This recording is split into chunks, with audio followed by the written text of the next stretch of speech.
Bonjour et bienvenue dans ma vidéo tutoriel pour un relooking de cuisine.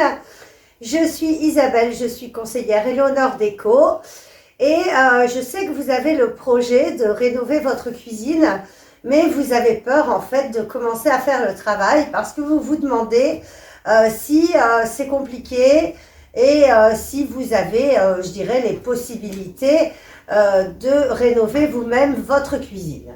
Alors, il faut le savoir que les produits Eleonore Déco sont vraiment des produits adaptés pour ça, que ce n'est absolument pas compliqué de relooker sa cuisine, c'est juste une question de temps et d'organisation. Là, aujourd'hui, pour essayer de vous expliquer la manière la plus facile d'aller relooker votre cuisine, en sachant que vous allez relooker sans décaper, c'est-à-dire que vous ayez une cuisine en formica, que vous ayez une cuisine en mélaminé, que vous ayez une cuisine en chêne, vernis, ou que vous ayez une cuisine qui a déjà été relookée, qui a déjà donc été repeinte, eh bien le protocole pour mettre en œuvre les produits Eleonore Déco seront toujours les mêmes. Ce qu'il faut savoir quand on veut relooker une cuisine ou même quand on veut relooker un meuble en général, puisque ce relooking de cuisine peut être parfaitement adapté également pour un relooking de meubles, eh bien ce qu'il faut savoir, c'est que le nettoyage est absolument capital et vous le comprenez encore plus pour une cuisine qui a reçu multiples graisses, multiples particules volatiles dans l'air, etc. Et forcément, c'est généralement un support qui est très gras. Alors, ce que je vous conseille quand vous souhaitez relooker votre cuisine, c'est d'abord bien vous organiser. Ne commencez pas à essayer de peindre sur, je dirais, les montants de cuisine directement. Il faut rendre votre travail facile. Donc, vous allez commencer par démonter toutes les portes ou une partie des portes. Dans l'idéal, je dirais, faites un travail par bloc. Vous savez, généralement, une cuisine, ce sont des blocs d'éléments. Eh bien, si votre bloc d'éléments fait 3 portes et après 3 portes et 2 tiroirs, eh bien, vous allez commencer par démonter les 3 portes et les 2 tiroirs. Il vous restera donc au mur la structure de votre cuisine et vous aurez les portes et les tiroirs qui seront démontés et que vous pourrez installer sur une table confortablement. Ça, c'est déjà la première chose. La deuxième chose, c'est qu'il faut bien séparer les étapes, c'est-à-dire la première étape, le nettoyage. La deuxième étape, eh bien, c'est la pose de la sous-couche. La troisième étape, la première pose de satinelle. La quatrième, la deuxième pose de satinelle, la cinquième, la première pose de vitrificateur et la sixième, la deuxième pose de vitrificateur. Ça veut dire qu'en général, si vous travaillez tous les jours, en 7 jours, votre bloc cuisine sera complètement terminé. Vous allez donc commencer par nettoyer vos portes. Pour cela, je vous conseille de commencer à démonter par exemple vos 2 ou 3 portes. Moi, je vais travailler sur une porte. J'en ai d'autres qui sont préparées à l'arrière pour que cette vidéo soit plus facile, étape par étape à vous montrer. Mais vous allez commencer par démonter vos tiroirs, c'est-à-dire vous allez les enlever de la structure, vous allez démonter vos portes, vous allez démonter également les poignées et puis bien sûr les charnières éventuelles, sauf celles qui sont attachées forcément à vos portes. Donc vous allez, je vous montre, mais bon, rien de plus simple. Vous allez commencer par détacher les poignées. Les poignées, on en parlera après. Et vous allez commencer à installer donc vos tiroirs. Vous démontez également bien sûr les poignées. Et puis vous prenez 2 petits tasseaux, je dirais par par porte. Et vous allez en fait surélever sur votre plan de travail. En mettant ces petits tasseaux à l'arrière, vous allez commencer par surélever pour que les champs ici soient accessibles. Si vous travaillez 3 portes, par exemple, et 2 tiroirs, ça va être ultra facile. Ensuite, vous allez prendre, alors vous avez 2 possibilités pour poser les Léo Clean. Vous pouvez soit pulvériser les Léo Clean, comme ceci, ou sinon, vous pouvez peut-être un peu moins de produits, Si vous mettez du produit dans un petit récipient, je vous engage bien sûr à bien refermer votre Eleo Clean. Cet Eleo Clean, c'est un produit qui est naturel, qui est fait à base de sel d'oseille et qui va vous permettre de parfaitement nettoyer et dégraisser. Et à ce moment-là, avec la brosse 30P, vous allez commencer par bien mettre de l'Eleo Clean absolument sur toute la surface de votre porte en faisant déjà un côté. Donc vous insistez bien dans les petits creux, vous insistez absolument partout pour avoir vraiment de l'Eleo Clean sur toute la surface, comme ceci. Vous voyez jusque là, c'est absolument rien de compliqué et vous le verrez tout au long de cette vidéo, strictement rien n'est compliqué. Voilà. Donc vous allez maintenant, une fois que votre Eleo Clean est bien, imbibé partout, vous allez laisser agir une petite minute et vous allez vous servir de deux outils également, le tampon pro et la brosse bronze.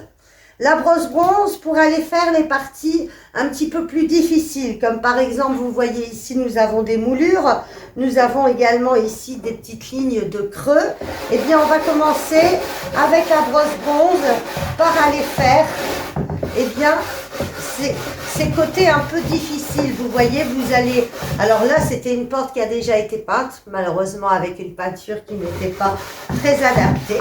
Et donc, forcément, la vieille peinture s'en va, c'est normal. Si vous avez, du mélaminé, bien là, il ne bougera pas, du formica non plus. Si vous avez du chêne, l'ancien vernis risque également de s'en aller. Et vous allez commencer par bien nettoyer et enlever toute la graisse. Voilà, à vous de changer d'angle pour bien avoir vraiment tous les côtés. Au niveau des angles ici, vous allez tourner un peu pour frotter. Alors la brosse bronze ne va pas abîmer votre support, ça il n'y a pas de danger. Une fois que vous avez fait les creux intérieurs, là ici vous voyez, j'ai ce qu'on appelle des charnières un petit peu travaillées. Je vais venir également bien brosser à ce niveau-là. Et surtout une chose extrêmement importante, vous allez bien venir faire les champs. Les champs, vous voyez ça ici, c'est hyper important, c'est toujours très sale. Et là, je vous conseille de faire à la brosse bronze, d'abord parce que c'est plus pratique et ensuite parce que vous aurez un meilleur nettoyage. Voilà, donc bien sûr, vous faites les quatre côtés, les quatre champs du côté de votre porte. Et ensuite, vous allez prendre le tampon pro et vous allez bien vous occuper des surfaces intérieures. Alors, ne vous fatiguez pas à la tâche, il suffit de frotter, ça ne sert à rien d'appuyer fort, il faut revenir souvent sur le travail, c'est tout. Donc, vous voyez, ça va super bien, c'est un excellent produit qui va vous permettre de préparer correctement votre relooking. C'est une phase absolument indispensable. Sinon là, c'est sûr que votre peinture ne tiendra pas et que vous aurez travaillé pour rien. Donc, vous continuez, voilà, bien partout. Vous refaites un petit coup les champs de côté et vous finissez à nouveau comme ceci. Une fois que vous avez bien nettoyé vos quatre côtés, vos moulures, etc., vous allez prendre un bac d'eau bien chaude avec dedans une manchette microfibre. Là, on va la laisser bien imbibée d'eau et on va commencer par procéder à un grand rinçage. Une première fois, vous voyez là, j'ai beaucoup d'eau, je fais un grand rinçage pour enlever un maximum de produits. Comme ceci, pareil, on fait bien les champs, on continue et puis au dernier rinçage, il faut rincer 2 ou 3 fois, et bien là, vous pouvez vraiment carrément, je dirais, bien tordre votre manchette microfibre et vous n'avez plus qu'à finir votre dernier rinçage en enlevant toute l'eau qui pourrait rester. Une fois que vous avez terminé un côté, vous retournez votre porte, vous faites la même chose de l'autre côté et vous laissez sécher vos portes au moins 4 à 6 heures. Il faut qu'elles soient bien sèches avant la pose de l'Eleo Pro. Que vos portes sèchent, c'est-à-dire une fois que vous les avez donc toutes bien nettoyées, ainsi que vos tiroirs, eh bien, pendant ce temps, vous allez faire exactement la même chose sur les montants, la structure des meubles qui restent au mur. Hein, c'est-à-dire que vous avez bien évidemment la structure, vous allez faire exactement pareil, vous allez pulvériser, alors là, je vous engage à pulvériser quand même, c'est plus pratique. Et puis, vous allez bien nettoyer le montant du bas, les montants de côté, etc. Et éventuellement, donc, les retours sur les côtés. Ça, vous le faites directement au mur, vous n'avez pas le choix. Mais vous comprenez bien qu'en séparant vos portes, en travaillant sur une table, en séparant aussi vos tiroirs, en travaillant sur une table, eh bien, je dirais le travail le plus fatigant, entre guillemets, ce sera bien sûr d'aller faire ces montants au mur, mais vous n'aurez plus que des petites surfaces à faire. Votre travail sera beaucoup plus précis si vous démontez bien le tout. Alors voilà, donc maintenant nos portes en fait sont parfaitement nettoyées. Elles sont bien sèches. Il y a encore une petite chose à vérifier avant de passer à la couche d'Eléopro. Vous savez, cette couche d'accroche, c'est de vérifier surtout si vous avez des portes qui ont déjà été repeintes, de vérifier en fait que vous n'avez pas des écailles de vieille peinture qui se sont formées, qui créent une petite surépaisseur parce que là, il va falloir poncer légèrement avec un grain 120 pour aller enlever ces petites épaisseurs. Alors, je pense qu'ici, vous allez voir, voyez-vous, une fois que vous avez ce genre de choses ici avec de l'ancienne peinture, eh bien, il ne faut pas hésiter à venir retirer cette peinture qui ne veut pas tenir, qui s'effrite. Et là, il faut passer un petit coup de ponçage. Pareil, si vous avez une écaille de vernis, vous savez, le vernis qui se répartit à un endroit de votre porte, eh bien, il faut, venir poncer délicatement pour rattraper les surépaisseurs et surtout pour enlever ici notamment cette peinture qui ne tient pas. Oui, sans doute que c'était pas de l'Eleonore Déco, mais en attendant, vous comprenez bien que si ça ne tient pas là, eh bien votre couche d'accroche ne pourra pas non plus passer. Alors, c'est évident qu'il ne faut pas tout poncer. Voyez-vous là, si je ponce ici, en fait, il ne se passe rien. J'ai juste remis à plat ces écailles ici qu'on voit. Donc, elles sont à plat, mais vous voyez que la peinture ne s'en va pas. Par contre, vous voyez bien quand je fais ça, eh bien, j'ai de la peinture qui s'en va sur le champ. Et là, il faut absolument la retirer avant de poser la sous-couche Eléopro.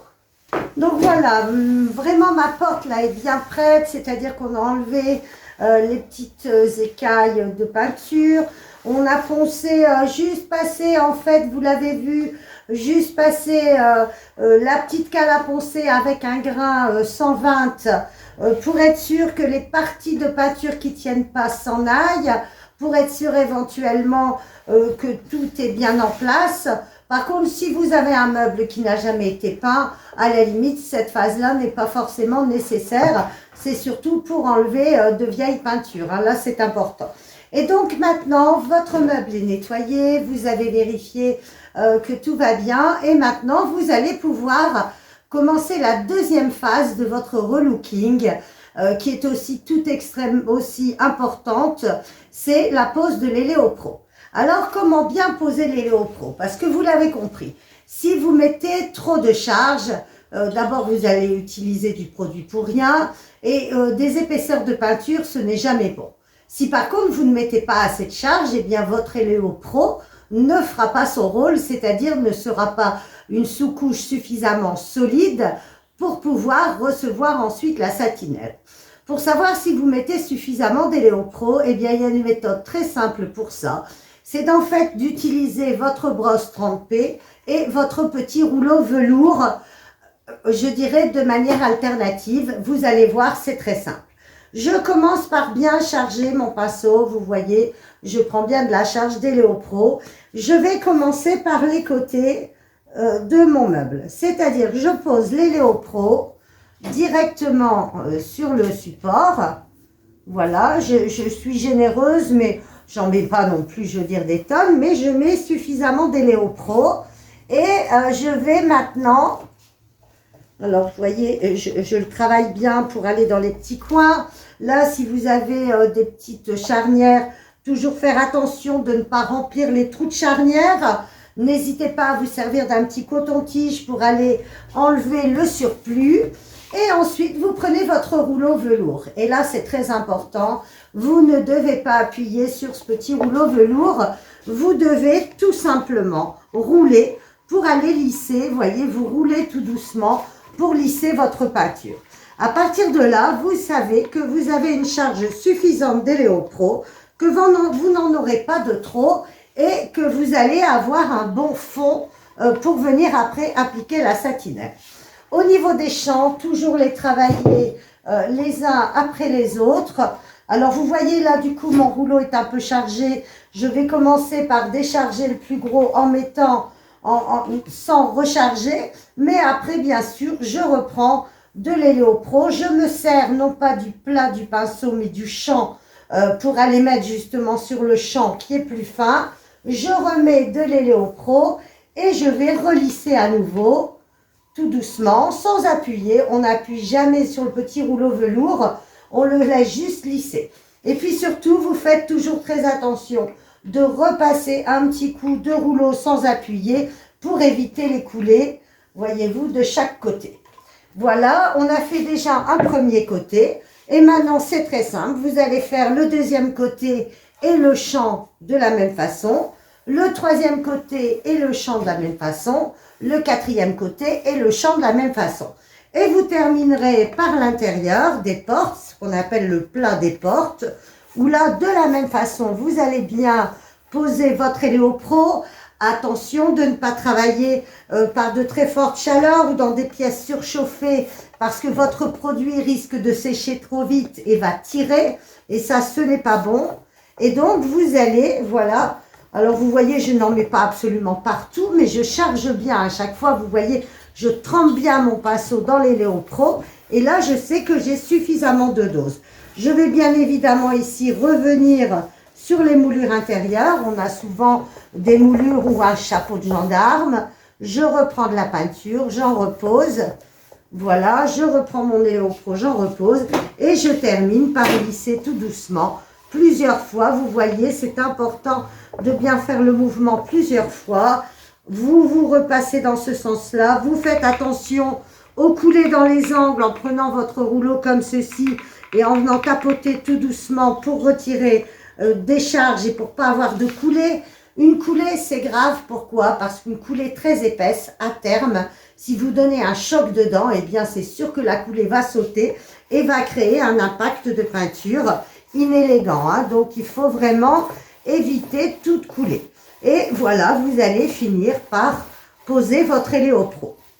Alors, vous allez remarquer une chose quand vous allez bien regarder, c'est que malgré l'Eléo-Pro, vous voyez qu'il existe encore, alors je pense que là vous voyez des zones un peu moins marquées que d'autres. Eh bien, ce n'est pas grave.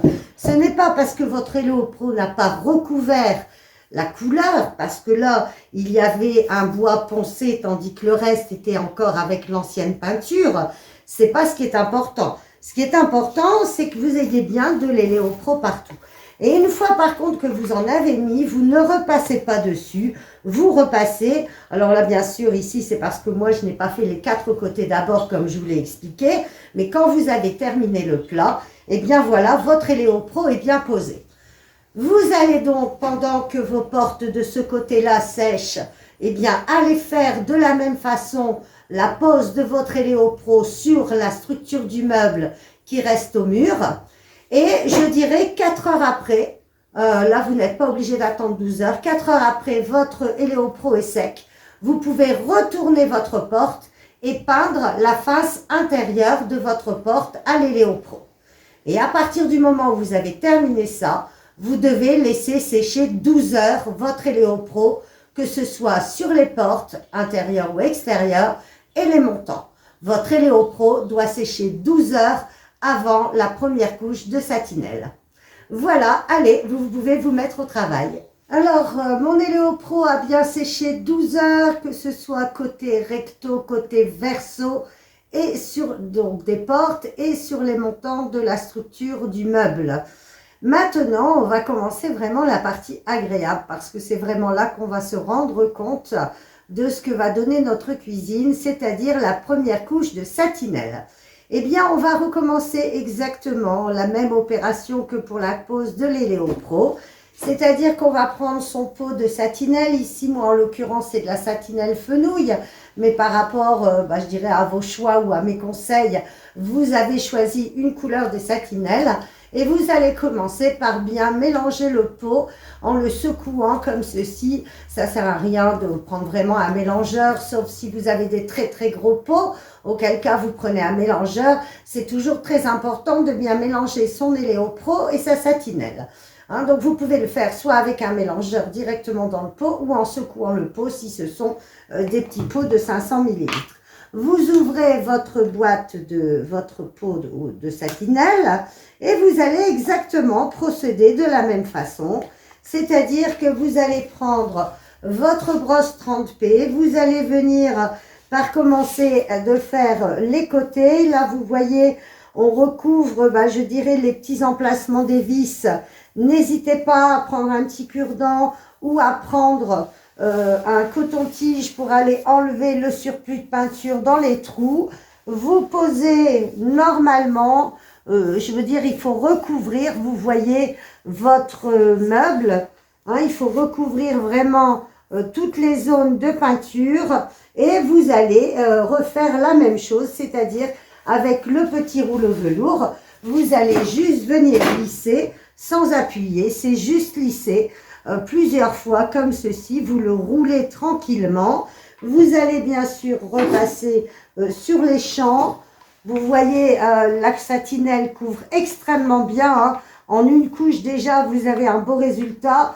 Ceci dit, pour la solidité et puis vraiment pour qu'après séchage, la satinelle soit parfaite, eh bien, il faudra mettre 2 couches, surtout aussi pour la solidité. Vous allez refaire exactement les 4 côtés. Alors, parfois, vous n'avez pas de chapeau de gendarme, ce sont des portes plates, auquel cas, là, c'est ultra facile. Vous travaillez sur la totalité. Toujours pareil, bien faire attention qu'il ne fasse pas trop chaud pour pas que la peinture ne tire. Et puis, on reprend le petit rouleau velours et on vient lisser la peinture comme ceci. On insiste un peu avec l'angle s'il faut pour retirer des surplus au cas où vous auriez des petites moulures pour pas que la peinture charge trop à cet endroit-là. Et voilà, vous lissez tranquillement.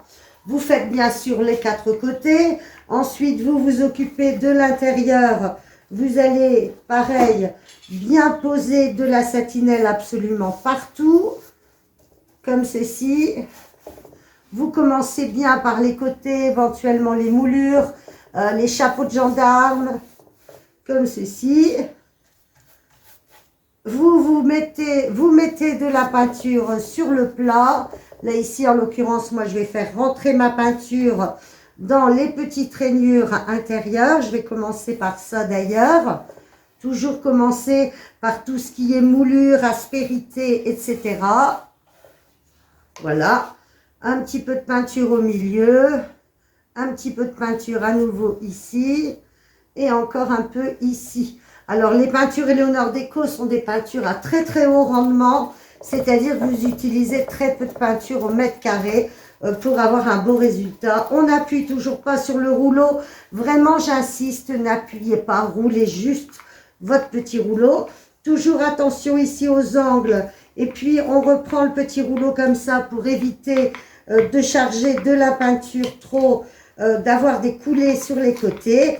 Et voilà, vous lissez tranquillement. Regardez déjà le beau résultat que vous avez. C'est absolument superbe. Donc, vous faites la même chose, bien sûr, sur toutes vos portes que vous avez. Si ce sont des tiroirs, c'est exactement pareil. C'est la même pratique. Vous allez faire donc vos portes sur la table. De là, vous allez aller faire les montants, la structure de votre meuble qui est au mur. Ensuite, quand il s'est passé à peu près 4 heures, vous retournez votre porte et vous recommencez votre première couche de satinelle de l'autre côté de la porte. Et à nouveau, on laisse sécher 12 heures, je dis bien 12 heures de séchage avant la deuxième couche de satinelle. Nos portes, nos montants et nos tiroirs ont reçu une première couche de satinelle, les portes en recto verso, les montants déjà une première couche et puis les tiroirs également. Et maintenant, on va procéder à la deuxième couche de satinelle, donc 12 heures après, en sachant que si on vous dit 12 heures, il y a une raison, c'est que les liants acryliques qui font partie de la composition de la peinture ont vraiment besoin de durcir 12 heures pour faire vraiment avoir quelque chose de bien solide et éviter que par la suite vos peintures s'abîment et votre relooking soit vite malheureusement endommagé. Donc maintenant on va reprocéder de la même façon. Vous avez vu, c'est beaucoup plus long d'attendre les séchages que de travailler parce que ça va très vite. La satinelle est vraiment une peinture formidable, extrêmement douce et onctueuse à étaler. Et donc vous allez procéder de la même façon à la deuxième couche, c'est-à-dire toujours les champs. Alors ce qu'il y a de bien les champs, c'est que c'est l'endroit qui s'abîme le plus, mais quelque part vous travaillez 4 fois sur les champs. Vous l'avez compris, puisque vous travaillez une première couche de satinelle, mais lorsque vous retournez votre porte, vous repassez également sur les champs pour éviter les coulées. Et donc, en fait, vous passez 4 fois sur les champs. Ce qui fait que là, vous avez plus de peinture et ça tombe bien parce que c'est l'endroit qui est toujours le plus fragile. Donc, insistez bien sur vos champs. Surtout, faites bien attention qu'ils aient bien reçu à chaque fois, à chaque face, une quantité de produits, que ce soit l'Eleo Pro ou la satinelle. Alors vous voyez là, pour aller plus vite, moi je vais, étant donné qu'il ne fait pas trop chaud, que ma peinture ne tire pas trop vite, eh bien je peux me permettre ici en deuxième couche d'aller faire les 4 côtés directement. Je vais bien sûr reprendre mon petit rouleau velours et aller juste lisser, éviter les coulées là sur les angles, hein, toujours bien faire attention. Voilà, et je lisse juste sans appuyer sur mon petit rouleau.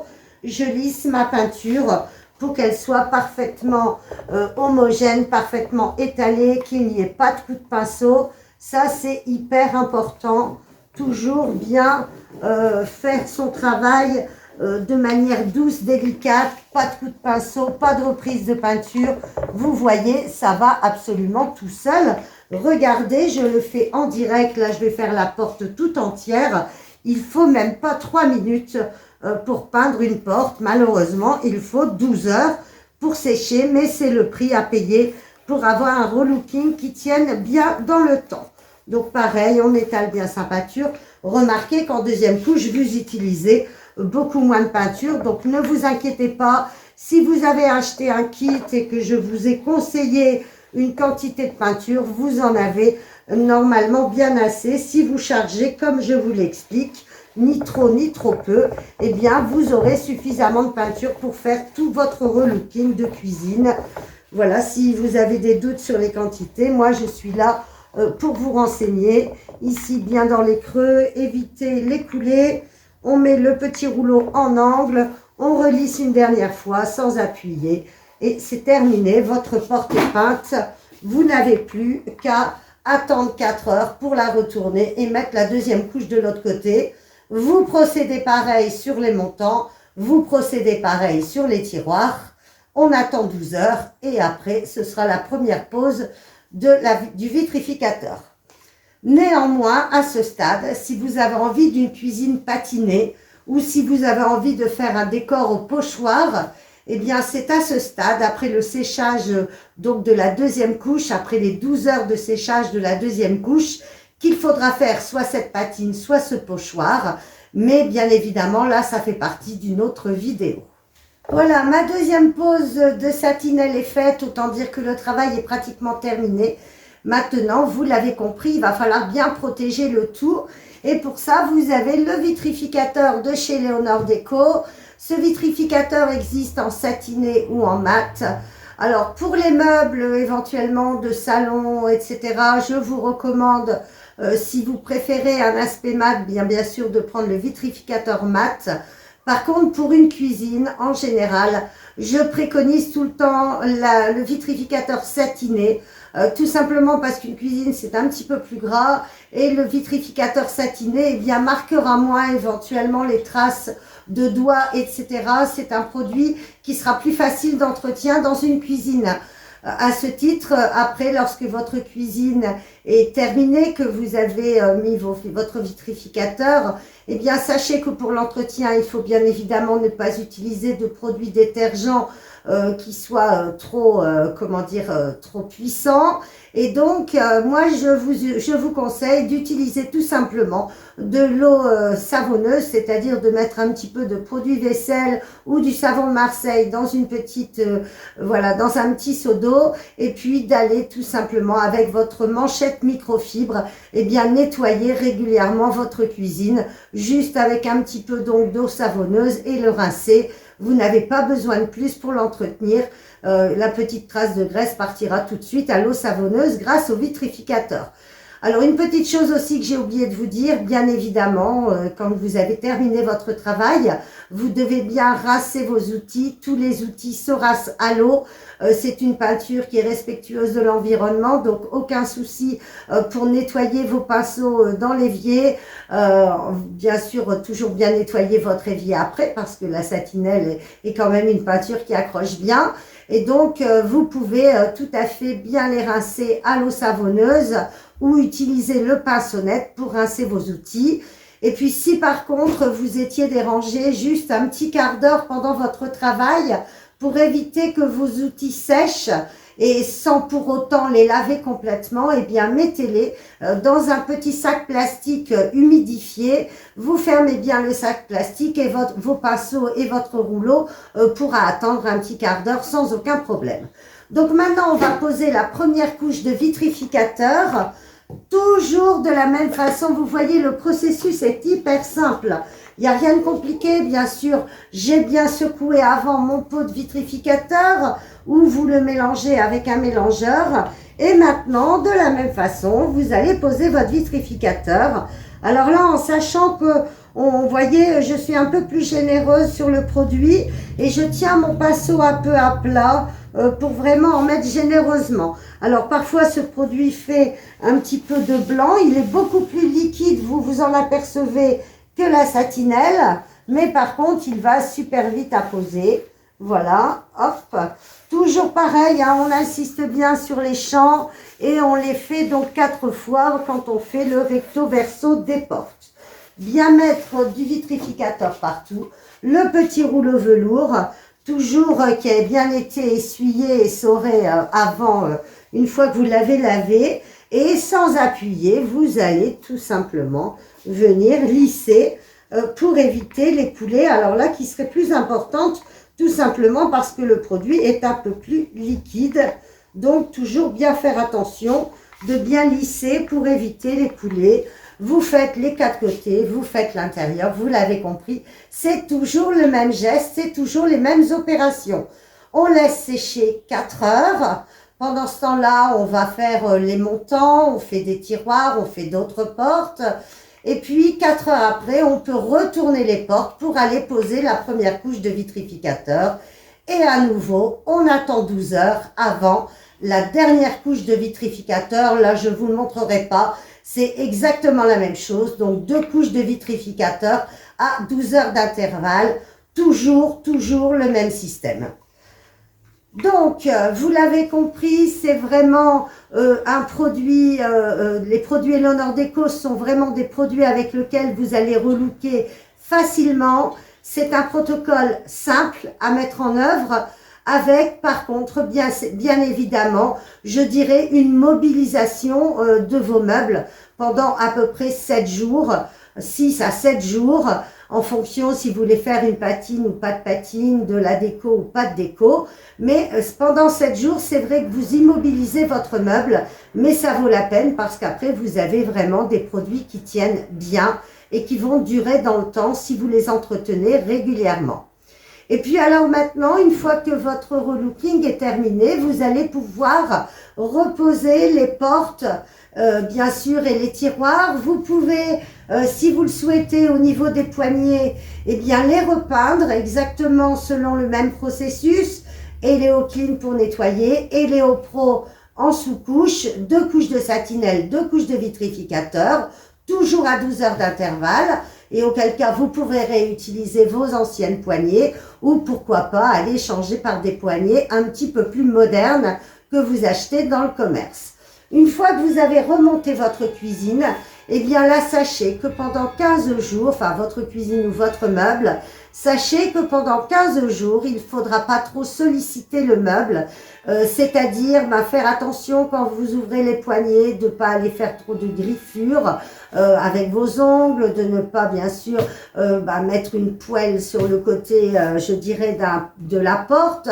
C'est-à-dire pendant 15 jours, il faut rester prudent le temps que vraiment toute votre cuisine ou tout votre meuble sèche à cœur. Et ensuite, voilà, votre meuble et votre cuisine seront repartis pour de nombreuses années. Si vous avez besoin d'informations complémentaires, eh bien, n'hésitez pas à me contacter. Vous avez sur ma page Facebook un petit bouton qui vous permet de m'envoyer un message via Messenger, ou vous pouvez me téléphoner également. Toutes mes coordonnées sont sur ma page Facebook. Merci de votre confiance et je reste à votre disposition.